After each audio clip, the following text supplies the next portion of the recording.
Yeah, well, my father had a very different attitude toward, particularly the girls.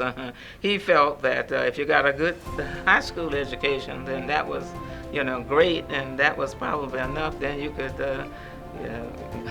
get a job as a clerk, or secretary, or something of that sort. You find a good man and get married and have a family. That was his attitude. It was my mother who insisted on education for us, because they came from different families. I mean, different type families. My father came from really a farm family, and my mother came from a family that had been very involved in the church, and particularly the AME church, which had always been for education.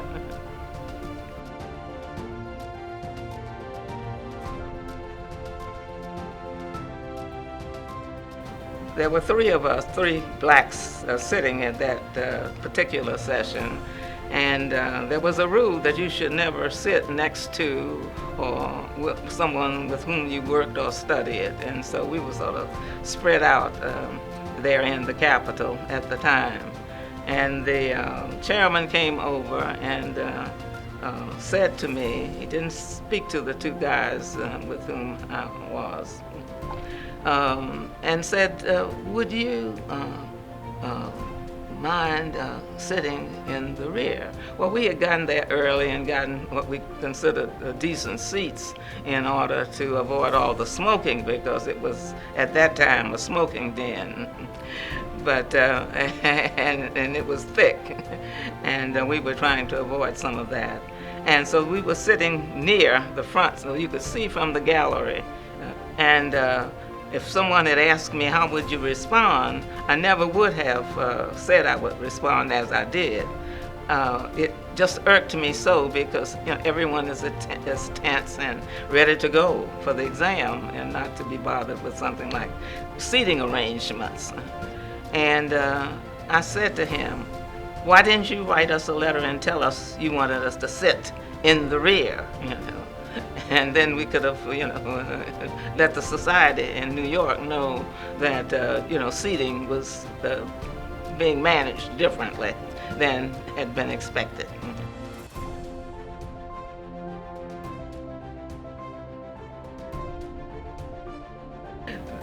You never came back because that upset you, so you decided you were going to pass that time. And of course I did.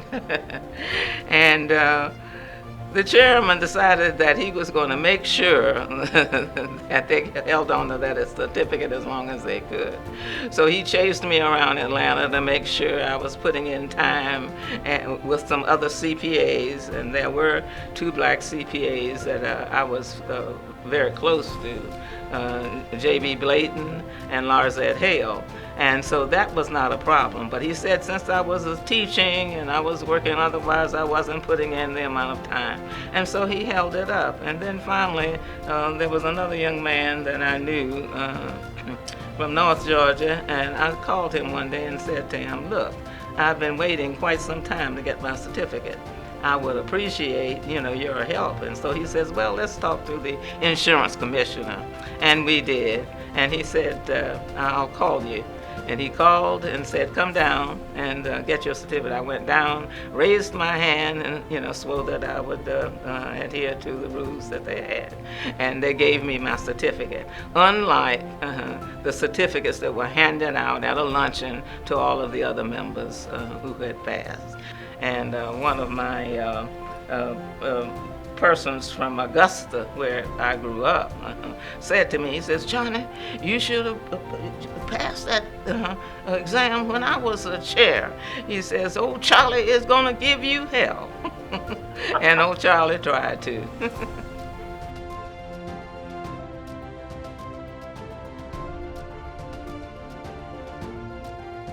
My experience as a CPA getting the doctorate was very different, in the sense that I sort of looked at the doctorate as a union card, really.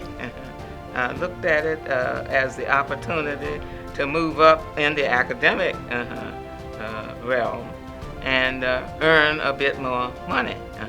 So I came back to Atlanta, worked part-time for the president, and began to teach. Taught for some time in the evening school, because Morris Brown provided courses in the evening for teachers, particularly who worked during the day. And there I worked for several years, and when there was an opening full-time, then I took it. And that became for me, I think, the most important experience really of my life. That is dealing with our students. And during the time I worked at Morris Brown and Atlanta University, and during that period, I'm sure there were over 100 CPAs that came out of that experience.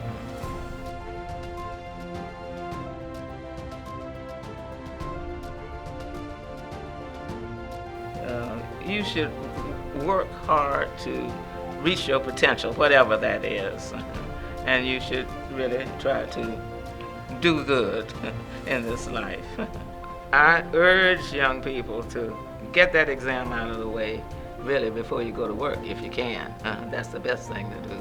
We have to encourage our young people, to reach their potential. And many don't, simply because they find a way to just manage in a mediocre sense, and they move right along with that, and they don't reach their potential. And I think that's the focus, I guess, I'd like to see, where the young people that we come in contact with and are trying to urge to come into the profession, that they reach their potential, and that they put the time in that they need to in order to reach that potential, and that nobody's going to do it for them but themselves, and they have to get out there and do it.